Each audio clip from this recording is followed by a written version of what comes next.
All right, we are back, and I am here to tell you about how to take care of your sourdough starter. Your sourdough starter, if you got it from me, comes in about a half a cup portion in these little Ziploc containers. When you get it home, the first thing you are going to do is give it a bigger container.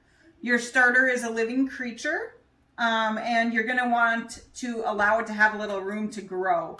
So I use a quart mason jar. And I just take a wooden spoon and scoop all the starter out of there. And then I need to feed it. If I want to bake with this tomorrow, my plan is to feed it a whole cup of flour and a whole cup of warm water. The organisms in the starter are very temperamental. You don't want to put hot water in with them because you'll kill the yeast and the active lactobacilli. So you're going to take 1 cup of flour.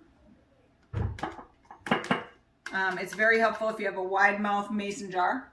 And then a cup of lukewarm water, and I just run my water. I put my wrist in there. If it's warm enough that a baby could drink it, then we're good.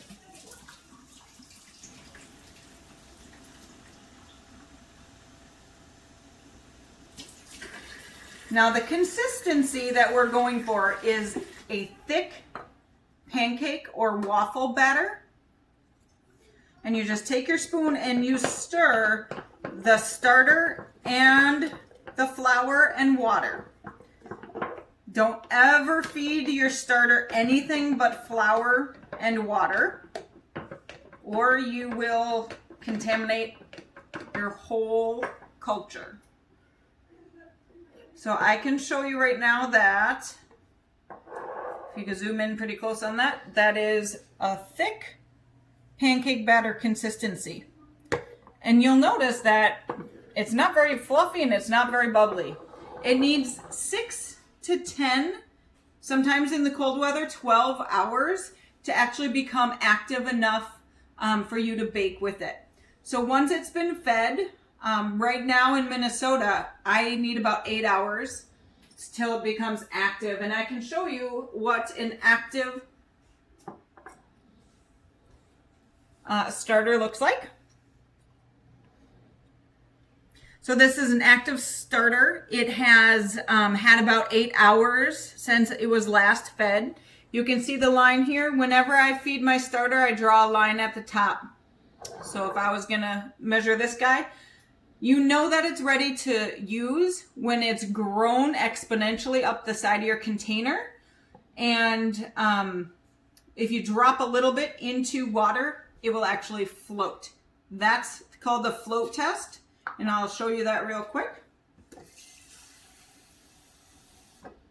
The float test is simply take a little bit of your starter and drop it on there. And if it floats, it's strong enough for you to be baking bread. If it sinks to the bottom, it either means one of two things. Number one, it has not had enough time since you fed it last. Number two, maybe it had too much time since you fed it last. This starter will actually grow up the top of the jar, and then if you miss it at its height, it'll sink right back down.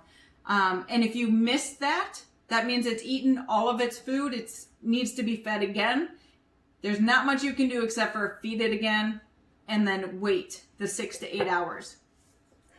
Now, when you are ready to bake, you are going to be baking directly with your active starter. You're going to pour it into your 700 grams of warm water. And then you are ready to either feed it again and put it in your refrigerator, or you are ready to feed it again, leave it on your counter to bake with again tomorrow. I know a lot of us are just family bakers. We're not baking on the daily. And so what happens is you put your starter into the fridge. And if you can look close at this starter is dormant. You can see it has a layer of clear liquid on top of it. And there's no bubbles in the side. It is dormant. It's eaten all its food.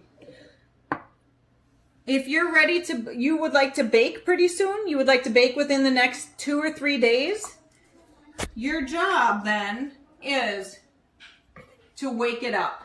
And how do you wake up a starter?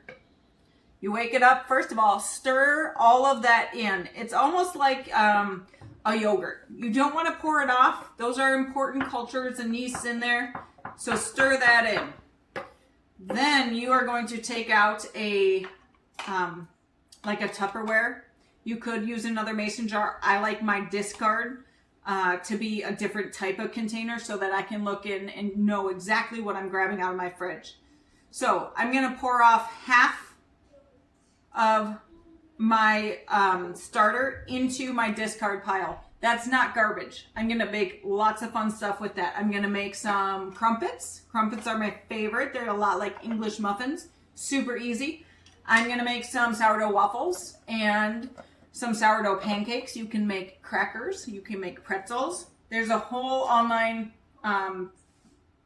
recipe collection dedicated to sourdough discard. So I'm going to put this guy back in my fridge. And now this guy who's cold is hungry and he wants to be fed.